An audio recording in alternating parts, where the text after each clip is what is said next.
Alors nous sommes à Carpentras, qui est la capitale du Comtat vénétien, qui était un état pontifical, et qui compte aujourd'hui 30 000 habitants, à proximité immédiate d'Avignon.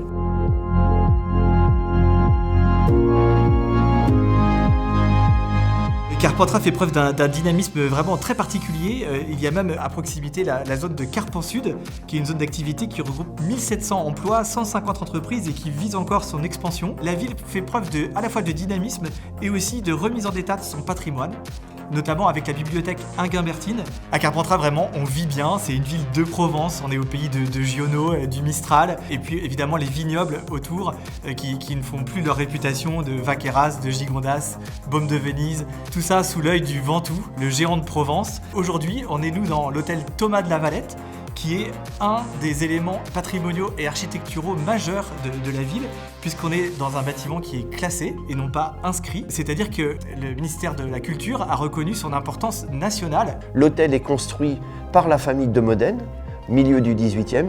C'est la famille de La Valette qui va l'occuper, qui va l'acheter. On a travaillé avec notre architecte à magnifier chaque espace en préservant les éléments patrimoniaux emblématiques. Pour faire vivre le patrimoine, il faut l'occuper. Alors ici, la particularité de ce lieu, c'est son authenticité.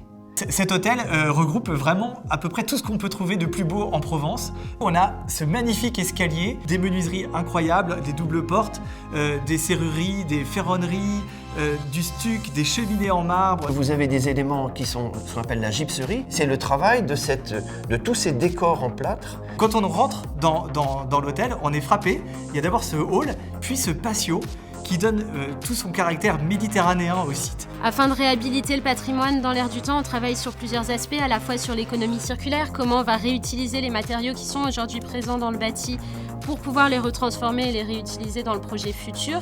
On travaille avec un écologue pour qu'il puisse mettre en place et établir un diagnostic sur la faune et la flore locale. Et puis on travaille aussi à repenser les espaces pour qu'ils soient le plus adaptés aux demandes de notre siècle. Une volonté forte de Nouveau Siècle, c'est également de limiter l'étalement urbain, de répondre aux enjeux écologiques actuels qu'on peut avoir en repensant et en réaménageant des lieux existants. Voilà, le projet de Nouveau Siècle, c'est vraiment de redonner vie à ce patrimoine tout en l'adaptant aux nouveaux usages.